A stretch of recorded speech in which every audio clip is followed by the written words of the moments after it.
വെള്ളാപ്പള്ളി നടേശനെതിരെ കൂടുതൽ മുസ്ലിം സംഘടനകൾ രംഗത്ത്. യൂത്ത് ലീഗിന് പുറമെ സമസ്തയും രംഗത്ത് എത്തിയതോടെ മുസ്ലിം സംഘടനകൾ ഒറ്റുതിരിഞ്ഞ് SNDP ആക്രമിക്കാനുള്ള നീക്കമെന്നാണ് വിമർശനം ഉയർന്നത്. വിവരങ്ങൾ രമ്യ ദാസ് നൽകും. രമ്യ, നമുക്കറിയാം ഇപ്പോൾ എന്താണ് വെള്ളാപ്പള്ളി നടേശനെതിരായി നടക്കുന്ന വർഗീയ വിദ്വേഷ പ്രചാരണം എന്നുള്ളത്. എന്തായാലും ഇപ്പോൾ മുസ്ലിം സംഘടനകൾ എന്തിനേറെ പറയുന്നു, പിരിഞ്ഞു നിന്നവർ അല്ലെങ്കിൽ പരസ്പരം പോരടിച്ചു നിന്നവർ പോലും ഒരുമിച്ച് ചേർന്ന് ഈ വിഷയത്തെ ആളിക്കത്തിച്ച് മുതലെടുപ്പിനുള്ള ഒരു ശ്രമമാണ് നടക്കുന്നത് എന്നുള്ളതാണ്. എന്താണ് നിലവിലത്തെ ഒരു സാഹചര്യം? എന്താണ് സമസ്തയടക്കമുള്ളവർ പറയുന്നത്?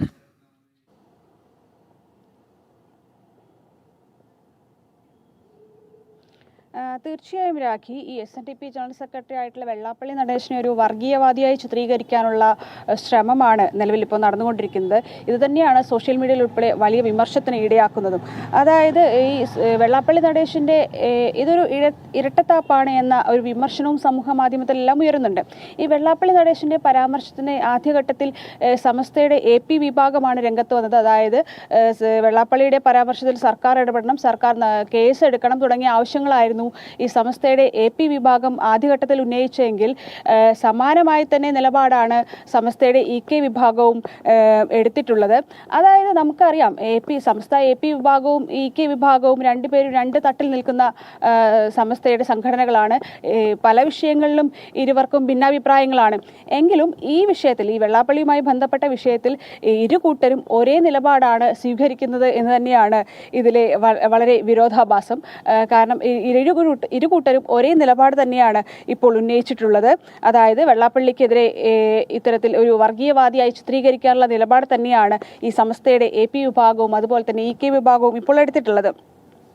എന്നാൽ ഈ ഇതേ സമസ്തയുടെ തന്നെ ലീഗ് നേതാവായ KM ഷാജി നടത്തിയ വർഗീയ പരാമർശങ്ങൾക്കെതിരെ ഒരു നടപടിയും ആവശ്യപ്പെട്ടിട്ടുമില്ല എന്നതും ഏറെ ശ്രദ്ധേയകരമാണ്. കാരണം ഈ മതമാണ് ഞങ്ങളുടെ പ്രശ്നമെന്നും സമുദായത്തിന് വേണ്ടി വോട്ട് പിടിക്കണമെന്നും കാഫറിന് വോട്ട് ചെയ്താൽ നരകത്തിൽ പോകുമെന്നും തുടങ്ങിയ പച്ചയായ ഒരു വർഗീയ പരാമർശമായിരുന്നു ലീഗ് നേതാവായ ഷാജി നടത്തിയ പ്രസ്താവന. എന്നാൽ ഈ പ്രസ്താവനയ്ക്കെതിരെ യാതൊരു നിലപാടും ഇരു കൂട്ടരും സ്വീകരിച്ചിട്ടില്ല എന്ന് തന്നെയാണ്. ഇപ്പോൾ നിലവിൽ വെള്ളാപ്പള്ളിയുടെ ഈ പരാമർശത്തിനെതിരെയാണ് ഇത്തരത്തിൽ വളരെ ഒരു വർഗീയവാദിയായി ചിത്രീകരിക്കാനുള്ള ശ്രമം ഇരു കൂട്ടരും നടത്തുന്നത്. ഇതുതന്നെയാണ് സമൂഹ മാധ്യമങ്ങൾ ഉൾപ്പെടെ വലിയ തോതിൽ ഒരു ചർച്ചയാകുന്നതും. രാഖി. ശരി രമ്യ, എന്തായാലും മുസ്ലിം സംഘടനകളൊക്കെ തന്നെ ഇപ്പോൾ ഒറ്റുതിരിഞ്ഞ് SNDP ആക്രമിക്കാനുള്ള നീക്കമാണ് നടക്കുന്നത് എന്ന വിമർശനമാണ് ഉയർന്നത് എന്നുള്ളതാണ്. നമുക്കറിയാം, വെള്ളാപ്പള്ളിക്കെതിരെ വർഗീയ വിദ്വേഷം ആളിക്കത്തിക്കാനുള്ള ഒരു സംഘടിത നീക്കം നടക്കുന്നുണ്ട്. അത് തിരിച്ചറിഞ്ഞ് SNDP ആയിക്കോട്ടെ, ഒപ്പം ഹിന്ദു ഐക്യവേദി ആയിക്കോട്ടെ, വെള്ളാപ്പള്ളി നടേശനെ ചേർത്ത് പിടിക്കുന്നുമുണ്ട്. എന്നാൽ അപ്പുറത്ത് ഈ വിഷയത്തിൽ അദ്ദേഹത്തെ ഒറ്റുതിരിഞ്ഞ് ആക്രമിക്കാനുള്ള ശ്രമം അത് പൊതുസമൂഹവും തിരിച്ചറിയുന്നുണ്ട് എന്നുള്ളതാണ്.